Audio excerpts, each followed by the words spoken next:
Kita masih berbicara tentang pengurapan. Lukas 4 ayat 18 sampai 19. Roh Tuhan ada padaku, oleh sebab Ia telah mengurapi aku untuk menyampaikan kabar baik kepada orang-orang miskin, dan Ia telah mengutus aku untuk memberitakan pembebasan kepada orang-orang tawanan dan penglihatan bagi orang-orang buta, untuk membebaskan orang-orang yang tertindas, untuk memberitakan tahun rahmat Tuhan telah datang. Kita berikan kemuliaan bagi nama Tuhan Yesus. Haleluya. Dikatakan di sana kalau kita telah diurapi Tuhan karena Roh Kudus, Roh Tuhan, Roh Allah turun atas kita, ada pada kita. Di tempat ini para pemimpin semuanya sudah penuh Roh Kudus. Yang setuju katakan amin. Ketika kita dipenuhkan oleh Roh Kudus, kita akan memberitakan Injil kepada orang-orang miskin, memberitakan kebebasan kepada orang-orang tawanan. Tetapi sesungguhnya yang duluan dibebaskan, yang duluan diberkati, yang duluan mendapatkan berkat-berkat itu kita. Makanya kita bisa salurkan kepada orang lain. Yang mengerti katakan haleluya. Makanya jangan takut penuh Roh Kudus, jangan takut diurapi. Ketika kita masuk ke dalam dunia alam roh mengenai pengurapan, ketakutan itu akan pergi Bapak Ibu Saudara. Kita tidak akan lagi takut akan masa depan kita. Anak-anak muda, engkau tidak akan lagi takut ketika engkau terima pengurapan. Pikiranmu tentang, aduh nanti aku sama siapa yang menikahnya, aduh kayaknya gak ada yang mau sama aku. Gak ada lagi itu. Apakah dia akan tetap muncul? Dia akan datang, tetapi engkau tidak takut lagi. Engkau tidak takut lagi, aduh kayaknya gak ada kerjaan nih, zaman sekarang susah. Engkau tidak takut lagi. Kenapa? Karena engkau bersama dengan Roh Kudus, Roh Allah. Bapak Ibu Saudara tidak lagi melihat kegelapan akan masa depan anak-anakmu. Engkau tidak akan lagi melihat kegelapan atas pasanganmu.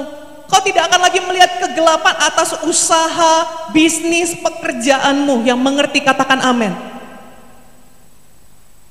Engkau tidak akan takut Bapak Ibu Saudara untuk melayani Tuhan.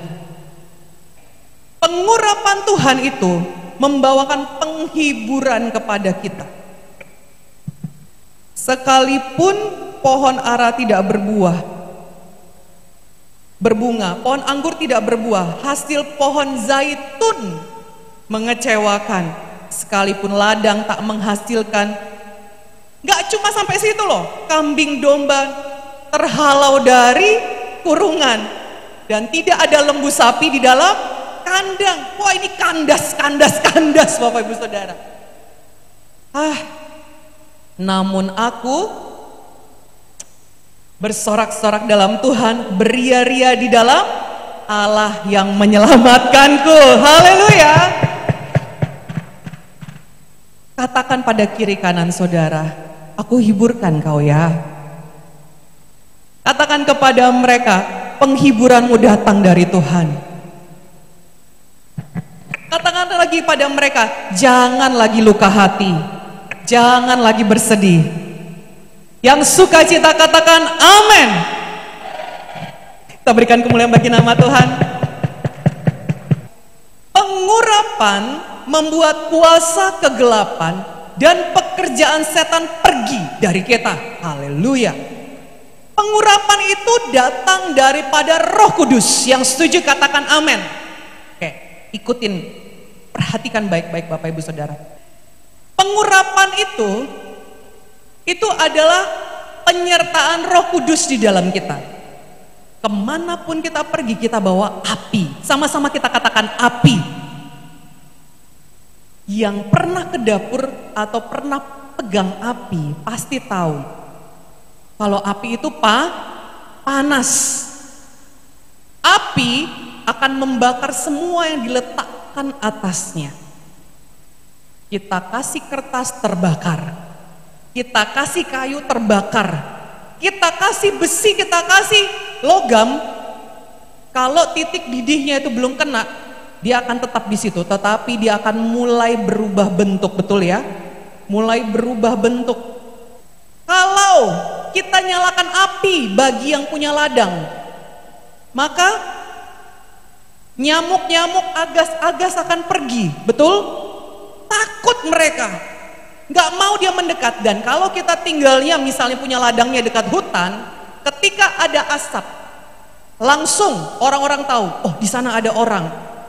Yang namanya binatang-binatang buas langsung tahu, oh di sana ada orang. Mereka akan menjauh. Binatang liar akan takut sama api. Begitulah Bapak Ibu Saudara, kalau ada api Roh Kudus dalam kita, setan pergi, roh jahat pergi, musuh-musuh kita akan diberikan kegentaran akan kita. Yang mengerti katakan amin. Apinya akan menghanguskan semua yang gak perlu dalam hidup kita, menyucikan kita, membersihkan kita. Tadi kan kuasa Roh Kudus yang luar biasa itu bekerja melalui Yesus. Dan ketika Yesus naik, Roh Kudusnya itu diberikan atas kita, Bapak Ibu Saudara. Itu artinya Bapak Ibu Saudara tidak terhentikan. Roh Kudus bekerja dalam Bapak Ibu Saudara. Kuasa yang terjadi, mujizat yang terjadi pada Tuhan Yesus dijadikan juga di dalam kita. Yang menerimanya berikan kemuliaan bagi nama Tuhan Yesus. Haleluya. Jadi kita kemana-mana di alam roh ada api. Sama-sama kita katakan, di dalam saya ada api. Di alam roh statusnya berubah. Setan tahu, aduh, kalau bapak sama ibu ini, apalagi dua-duanya berdoa terus tiap pagi, enggak bisa ini, enggak bisa ini. Tahu dia, kenal dia, karena di alam roh, Roh Kudus itu sudah ada di dalam kita. Tiap hari Bapak Ibu Saudara, kita perlu penuh Roh Kudus. Dan orang yang penuh Roh Kudus, dia akan menerima kuasa. Sama-sama kita katakan kuasa. Siapa di sini mau menjadi orang yang berkuasa, boleh lambaikan tangannya. Puji nama Tuhan. Saya berdoa hari ini, ketika kita penuh Roh Kudus, Tuhan tingkatkan kuasa kita. Amin. Haleluya. Kuasa itu bicara mengenai dampak. Kuasa itu bicara mengenai satu perubahan yang terjadi ketika kita datang. Begitulah orang yang berkuasa. Dari mana kuasanya? Dari titelnya kah? Dari pintarnya kah? Dari pengetahuannya kah? Semuanya itu mendukung secara pemikiran orang dunia. Tetapi ketika pengurapan bekerja, yang di sana bukan gak ada titel, yang di sana bukan gak ada kedudukan, tapi entah bagaimana caranya, Tuhan pakai pengurapannya sehingga kegentaran terjadi, dan sungguh-sungguh sebagaimana yang kita katakan, itulah yang dikerjakan. Kita berikan kemuliaan bagi nama Tuhan.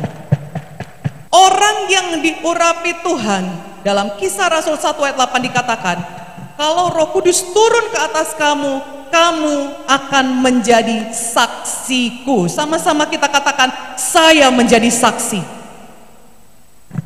Dikatakan di Yerusalem, seluruh Yudea dan Samaria sampai ke ujung bumi. Yerusalem itu kota kecil saudara, sampai ke Samaria, Yudea itu keluar kota lagi, dan sampai ke ujung bumi. Artinya kesaksian saudara akan menembus tempat-tempat, akan masuk ke tempat-tempat yang lebih luas lagi. Amin. Makanya jangan malu bersaksi. Makanya jangan capek bersaksi, Bapak Ibu Saudara. Kalau dulu saudara disembuhkan Tuhan, ceritakan, amin. Jangan malu, katakan jangan malu bersaksi. Marturia, itu adalah saat terjemahannya, itu rela mati untuk Injil Tuhan. Banyak orang mikirnya matinya, padahal memberitakan Injilnya. Yang mengerti katakan amin. Ketika Bapak Ibu Saudara bersaksi, itu martir. Ketika Bapak Ibu Saudara ceritakan kebaikan Tuhan, itu martir. Yang mengerti katakan amin. Saya berdoa kita di sini semuanya menjadi martir bagi Tuhan. Amin. rela mati untuk menceritakan Injil kebaikan Tuhan. Katakan pada kiri kanan saudara, ayo kita jadi martir. Katakan lagi kepada mereka, jangan takut tentang ceritakan Tuhan. Yang mengerti katakan haleluya. Kesaksian saudara itu akan menjadi begitu kuat karena pekerjaan Roh Kudus. Sehingga kalau ada orang yang mau menghapuskan kesaksian saudara, dia harus menyingkirkan saudara. Kenapa? Karena kesaksian itu begitu identik dengan saudara. Sehingga kalau mau bapak ini gak bersaksi, jangan ada di sini aja lah Pak. Karena tiap kali datang bersaksi saudaraku. Begitulah ketika kita menjadi martir. Akan begitu melekat kesaksian itu kepada kita. Saya berdoa kita semua punya kesaksian-kesaksian kemenangan. Saya berdoa kita semua menceritakan kesaksian kita kepada banyak orang. Saya berdoa kesaksian kita membawa dampak di kota Medan sampai ke ujung-ujung bumi di dalam nama Yesus. Yang menerima ya berikan tepuk tangan bagi nama Tuhan Yesus. Haleluya. Pengurapan itu akan membawa perluasan. Kisah Rasul 1 ayat 8. Kalau Roh Kudus turun atas kamu, kamu akan menjadi saksiku Yerusalem, Yudea dan Samaria sampai ke ujung bumi. Ada perluasan, sama-sama kita katakan perluasan. Perluasan ini seperti Abraham, namanya Bapa tertinggi, Abram. Menjadi Abraham, yaitu Bapa segala bangsa. Wow. Sama-sama kita katakan wow. Yusuf, dia itu tadinya anak manja. Ketika ada pengurapan, jadi Perdana Menteri Bapak Ibu Saudara. Luar biasa. Luar biasa. Itu yang mau dijadikan pengurapan bagi kita. Amin. Haleluya. Tepuk tangannya dong untuk Tuhan Yesus. Haleluya. Ketika ada pengurapan, Daud dari gembala menjadi raja. Rajanya bukan raja biasa-biasa, tetapi raja yang membawa perluasan. Amin. Jadi kalau Bapak Ibu Saudara mau ada perluasan dalam bisnis, dalam pekerjaan, dalam kehidupan, kok kayak gini aja aku ini ya. Sadar kita, itu artinya kita butuh pengurapan. Amin. Jangan sampai hidup kita itu justru makin sempit. Tadinya melayani Tuhan, tadinya juga punya pekerjaan, tadinya punya usaha. Makin lama makin sempit, sampai tidak lagi melayani Tuhan. Jangan sampai demikian Bapak Ibu Saudara. Perluasan dalam keluarga artinya yang tadinya bukan anak pun sayang sama saudara bagaikan saudara orang tuanya. Di rumah saya saudaraku, di Balikpapan, itu entah gimana caranya ada anak tetangga sayang banget sama papa mama saya. Entah kayak gimana. Jadi walaupun saya jauh di sini, saya tahu bapak mama saya terawat di sana. Ada yang menjaganya di sana. Anak muda, istri. Ada perluasan. Karyawan-karyawan saudara sayang sama saudara. Pekerja di rumah saudara, gak ganti-ganti ART-nya, sayang sama saudara. Yang mengerti katakan amin. Teman-teman saudara, sayang sama saudara. Bagi yang punya anak-anak, yang sudah di usia siap untuk menikah, ada perluasan sehingga mereka berjumpa dengan pasangan hidup yang baik. Dapat menantu-menantu yang baik, amin. Yang menerimanya dan percaya itu dijadikan padanya oleh pengurapan, katakan amin. Amin. Saya juga amin kan, haleluya. Kemudian pengurapan itu, orang yang diurapi dia pasti dilindungi Tuhan. Pasti.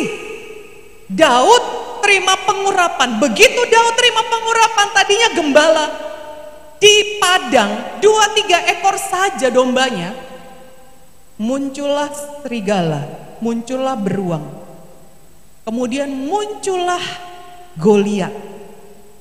Banyak orang berhenti di Goliat, tetapi sesungguhnya muncullah Saul, bapak mertuanya sendiri, berusaha membunuh Daud. Kenapa sih? Kok bisa kayak gitu? Nanti Bapak Ibu Saudara boleh baca dalam kitab Raja-Raja. Permulaan daripada Saul kok bisa benci sama Daud hanya gara-gara ada cewek-cewek nyanyi. Cuma nyanyi loh. Saul mengalahkan beribu-ribu, Daud mengalahkan berlaksa-laksa puluhan ribu. Lalu terdengarlah oleh Saul, ngedumel dia, kenapalah mereka tuh nyanyi beribu-ribu sama aku, kalau Daud berlaksa-laksa. Oh, aku tahu, mau ngincer dia ini, mau ngincer kedudukan menjadi raja Israel. Di saat itu dia sadar bahwa Daudlah yang ditetapkan menjadi raja Israel karena pengurapan. Tetapi dia merencanakan kedudukan itu jatuh pada Jonatan. Padahal Jonatan anaknya pun tahu Daud yang akan melanjutkan. Dia nggak mau. Dia nggak mau, Bapak Ibu Saudara. Dan sejak saat itulah dia dengki akan Daud. Benci banget. Dia mengikhtiarkan untuk membunuh Daud. Daud, terpujilah Tuhan. Daud tahu Saul diurapi Tuhan. Dia berkata, tidak kuletakkan tanganku atas orang yang diurapi Tuhan. Ada kesempatan untuk membunuh Saul, tidak dipakainya. Ada kesempatannya untuk tinggal nusuk, selesai Bapak Ibu Saudara, selesai. Gak perlu lagi lari ke goa, gak perlu lagi pura-pura jadi orang gila. Yang tahu ceritanya katakan amin. Goliat berusaha membunuh dia, Saul berusaha membunuh dia, tetapi karena pengurapan, sama-sama kita katakan pengurapan. Pengurapan itu melindungi dia, licin, mau ditangkap sini lepas, mau tangkap sini lepas. Begitu juga dengan kehidupan kita. Yang mengerti katakan amin. Ada musuh, betul masih ada musuh. Hanya gara-gara ada nyanyian orang, mana bisa kita katupkan mulut orang, betul? Tapi sejak saat itu dia dengki, dia cemburu, gak suka dia sama kita. Gak ada jalannya, sesungguhnya dia hanya dengki gara-gara nyanyian orang tentang kita. Tapi ya dengki aja gitu. Goliat pun kalau di logika Bapak Ibu Saudara, gak level lah, kelahi sama bocil. Daud masih kecil, pipi kemerah-merahan, ngangkat pedang gak sanggup, pakai baju zirah gak bisa jalan. Datang cuma bawa batu dari sungai 5 biji sama ketapel. Sungguhnya dia bisa berkata, ih gak level. Yang mengerti katakan amin. Tapi mau dia berperang, gitulah bencinya Goliat kepada Daud. Karena pengurapan saja dia bisa dilindungi oleh Tuhan, dilindungi oleh pengurapan itu. Haleluya. Bagaimana cara kita menerima pengurapan? Ada 3. Yang pertama, dekat dengan Tuhan. Dekat dengan Tuhan itu melalui doa. Pengurapan itu bicara tentang alam roh. Sama-sama kita katakan alam roh. Pengurapan itu yang datang dari Tuhan. Tuhan kita adalah roh, maka kita harus berdoa. Doa itu jalan kita masuk ke alam roh. Jangan sampai kita sibuk sampai kita tidak sempat berdoa. Jangan sampai kita sibuk sampai kita tidak sempat berdoa. Bapak-bapak, ibu-ibu, anak muda, opung, saudaraku, tiap hari haruslah berdoa. Anak-anak muda, berdoa. Jangan lebih sibuk main handphone, berdoa. Itu juga menghubungkan kita dengan alam roh. Sama-sama kita katakan alam roh. Doa, puasa, kemudian dekat dengan Tuhan melalui firman. Jangan kita pakai hikmat kita sendiri, pengertian kita sendiri. Nanti kita tersandung di dalamnya.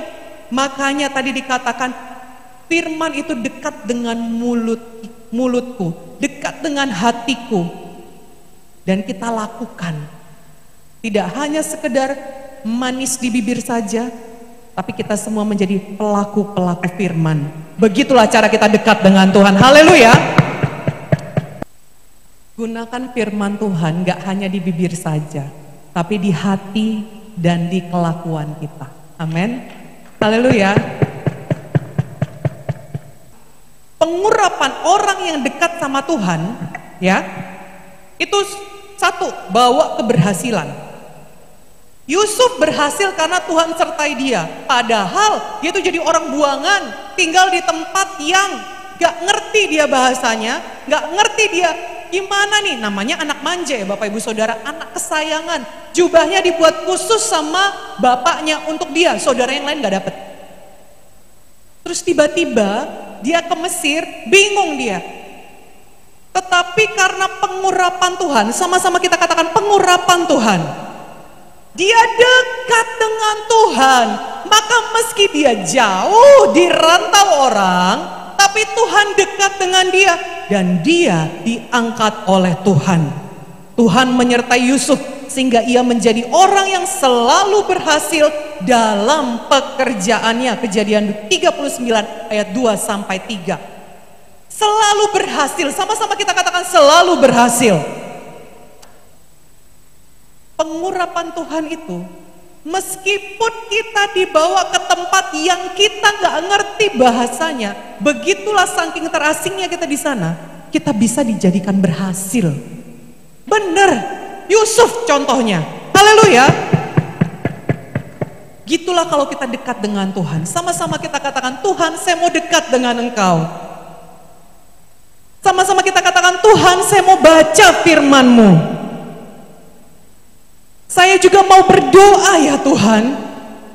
Saya juga mau berpuasa ya Tuhan. Yang mau melakukannya dari dalam hati, mari sama-sama kita katakan haleluya. Kita berikan kemuliaan bagi nama Tuhan Yesus.